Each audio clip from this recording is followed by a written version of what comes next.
Ryan না? এ বন্ধু, Ryan এদিকে এদিকে শুনে যা। কিটা বন্ধু, সয়ন নাকি? দেও দিন দেই, ছোটবেলাতে চলে, তাও এমন আমার নামটা ভুলে গেছে। আরে আমি নয়ন, নয়ন। তুই আমার সাথে চিনতে পারতেছিস না নাকি? তোর আবার পায়ে কি হইলো? খুঁড়ায় খুঁড়ায় হাঁটতেছিস কেন? আরে বন্ধু আর কইস নি, 2 দিন ধরে চোখে খুব ঝাপসা দেখতেছি রে, এই জন্য তো তোরে চিনতে পারলাম না। তা আবার হয় নাকি? চোখে ঝাপসা দেখলে কি মানুষ খুঁড়ায় হাঁটে নাই? পাগল বুঝোস আমারে নাকি? আরে বন্ধু, চোখে ঝাপসা দেখতেছি বিদায় তো পায়ে ব্যথা, খুঁড়াই খুঁড়াই আটতেছি। আহ, তা আবার হয় নাই?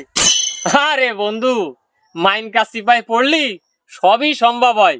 কি করে হইলো তাহলে ঘটনাটা শোন। কালকে সন্ধ্যেবেলায় আমার গার্লফ্রেন্ড সুমাইয়া আমারে তো ফোন দিয়ে কইলো, জান তোমারে ছাড়া আমি বাঁচবো না, তোমার এখনই আমার বাড়ি আসা লাগবে, তোমার আমার খুবই দেখতে ইচ্ছে করতেছে। কি করব, চোখে তো ঝাপসা দেখতেছি, তাও চলিয়ে গেলাম। আস্তে আস্তে টুকায় টাকায় কোনো মতে গার্লফ্রেন্ডের বাড়ি ঢুকিছি। অন্ধকার, ঘোর ঘোর অন্ধকার হয়ে গেছে। দেখলাম কি আমার গার্লফ্রেন্ড সুমাইয়া উঠোনে দাঁড়াইয়ে দড়িতে কাপড় না পাইতেছে। শালার আমি তো যাইয়েই চাপাট করে পিছনে তো জড়াই ধরলাম, দড়িয়ে তো শুরু করে দিলাম বন্ধু। তারপরে ওর মা এমন জোরে চিৎকার দিলে সে কথা তোরে আর কি কব। এ দাঁড়া দাঁড়া দাঁড়া দাঁড়া, তা তুই জড়াই ধরলি অন্ধকারের মধ্যে তোর গার্লফ্রেন্ড রে, তো ওর মা কি করে বুঝলো? ওর মা কি তোকে দুজনরে দিয়ে ফেলিল? আরে বন্ধু, কইতে আর সে কথা, আমি তো গার্লফ্রেন্ডের বাড়ি যে জড়াই ধরলাম করার পরে ঝনর মা চিৎকার দিয়ে উঠলে তখন এরকম গুড়োই দেই কি ওটা আমার গার্লফ্রেন্ড না, ওটা গার্লফ্রেন্ডের মা।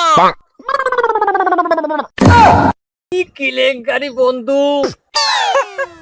তারপরে ভয় আর আতঙ্কে এমন জোরে দই দিছি, বাঁশ বাগান ফুলো বন মন গুতইয়ে পা ছিড়িয়ে ছালিয়ে বইলে কেলায়ে ব্যথা ব্যথা হয়ে গেছে, যারা যারা হয়ে গেছে। এবার তো বুঝলি চোখে ঝাপসা দেখলি কেন ভাই ব্যথা হয়। শালা করেছিস কি তুই? তুই তো কোন চিতিয়ে বাস কামড়ায় ধরেছিস?